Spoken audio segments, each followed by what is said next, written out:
So what I want to do instead is tell you about a moment when I saw my dad as a person and not as a parent anymore.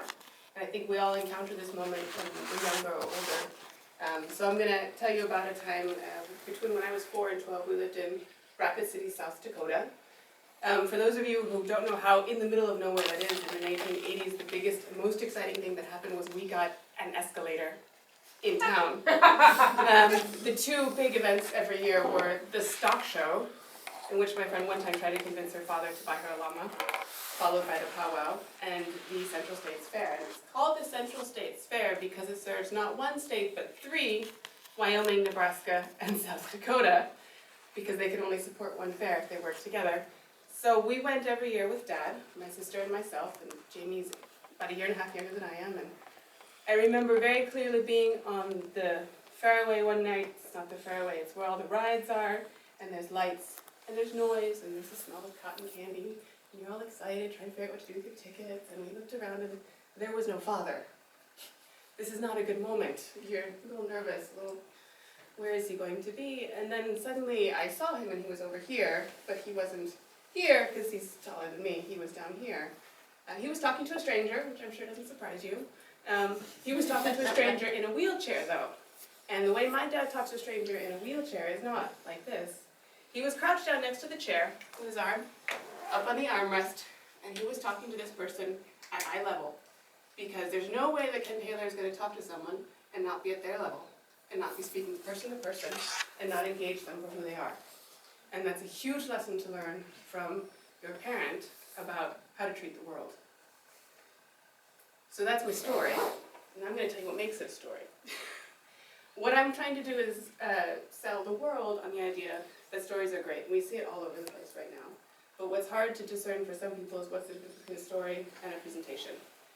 There's a couple important things to keep in mind. One is that a story has 3 very important parts that you will remember extremely easily because it's the beginning and the middle and the end. The other thing a story has is kind of a double axis. On this one we have tension, on this one we have time, and it's got a wave shape. So in the beginning of a story, there's not a lot of tension. But what we're doing is we're setting a stage, we're inviting people into the story, and we're getting them to connect with us. So what I did, I tell you about South Dakota, I tell you about how in the middle of nowhere it is, I tell you what it smells, I tell you about the lights, and now you're starting to be in my world with me, I hope.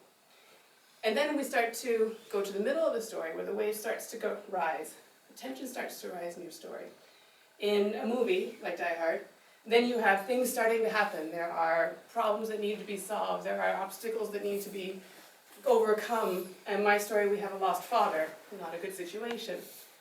And then we have the top of the wave, which is essentially the beginning of the end.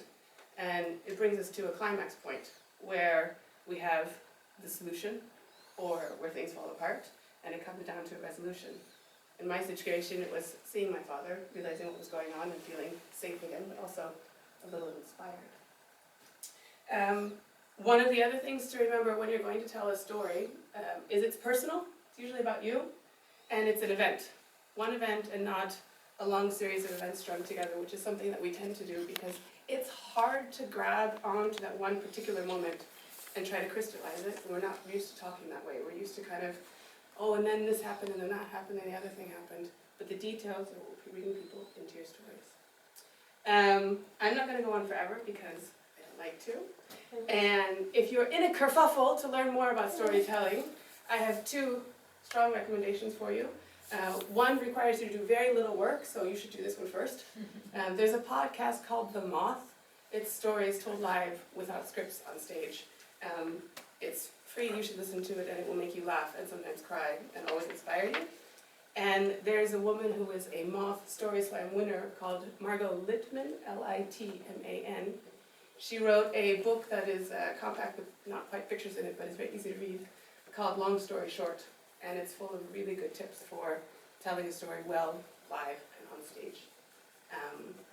Thank you for all of your attention. If you have any tips for me, any feedback, I greatly appreciate it because I'm hoping to do this a lot more in the future. Thank you.